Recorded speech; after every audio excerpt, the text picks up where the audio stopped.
এবারের ঈদযাত্রায় উত্তরাঞ্চলের সড়কে অন্তত 50টি পয়েন্টে যানজটের আশঙ্কা রয়েছে। তবে সড়ক বিভাগ বলছে, মহাসড়কের যেসব স্থানে কাজ চলছে সেখানে বিকল্প সড়কের ব্যবস্থা করা হয়েছে। অন্যদিকে সড়কে শৃঙ্খলা ফেরাতে বাড়তি জনবল নিয়োগের কথা বলছে হাইওয়ে পুলিশ।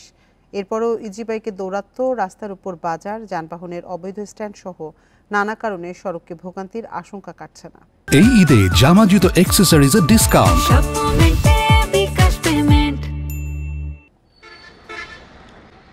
স্বাভাবিক সময়ে যমুনা সেতু দিয়ে দিনে গড়ে 21,000 যানবাহন চলাচল করলেও ঈদের আগেও পরে কয়েকদিন চলাচল করে দ্বিগুণেরও বেশি। গত বছর ঈদের ছুটিতে একদিনে যমুনা সেতু দিয়ে যানবাহন চলাচল করে 56,000। হাইওয়ে পুলিশের তথ্যে বলা হয়েছে, সিরাজগঞ্জে জোড়া ব্রিজ, হাটিকুমরুল গোল চত্বর, বগুড়ার চান্দাইকোনা, গাইবান্ধার গোবিন্দগঞ্জ ও পলাশবাড়ি সহ উত্তরাঞ্চলের অন্তত 50টি পয়েন্টে ঈদযাত্রায় যানজট দেখা দিতে পারে। তবে সড়ক নির্মাণের সাথে সংশ্লিষ্ট কর্মকর্তারা বলছেন, যেসব জায়গায় ফ্লাইওভার সহ বিভিন্ন নির্মাণ কাজ চলছে তার পাশে বিকল্প সড়ক চালু করা হয়েছে। 2 লেনকে ফ্লাইওভারের কাজে আমরা ব্যারিকেড দিয়ে আলাদা করে নিয়েছি এবং তার বোথ সাইডে আমরা 2 লেন 4 লেন 1 ওয়ে ওপেন করে দিয়েছি। তবে চলাচলকারীরা বলছেন, রাস্তার উপর হাটবাজার, যানবাহনের অবৈধ স্ট্যান্ড, ভাঙা আর সরু রাস্তা ও অতিরিক্ত যানবাহনের চাপে ভোগান্তি পোহাতে হয় তাদের।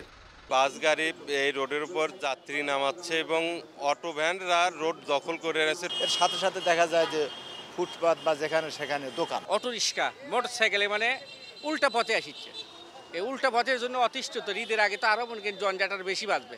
তবে ঈদযাত্রায় সড়কে ভোগান্তি কমাতে নানা উদ্যোগ নেয়ার কথা জানিয়েছে হাইওয়ে পুলিশ।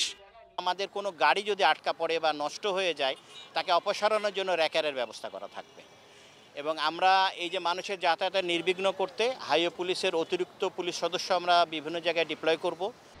উত্তরাঞ্চলে 433 কিলোমিটার মহাসড়কের শৃঙ্খলা বজায় রাখতে আইন শৃঙ্খলা বাহিনী ও স্বেচ্ছাসেবক দলের প্রায় 4000 সদস্য কাজ করবেন বলে জানিয়েছে হাইওয়ে পুলিশ।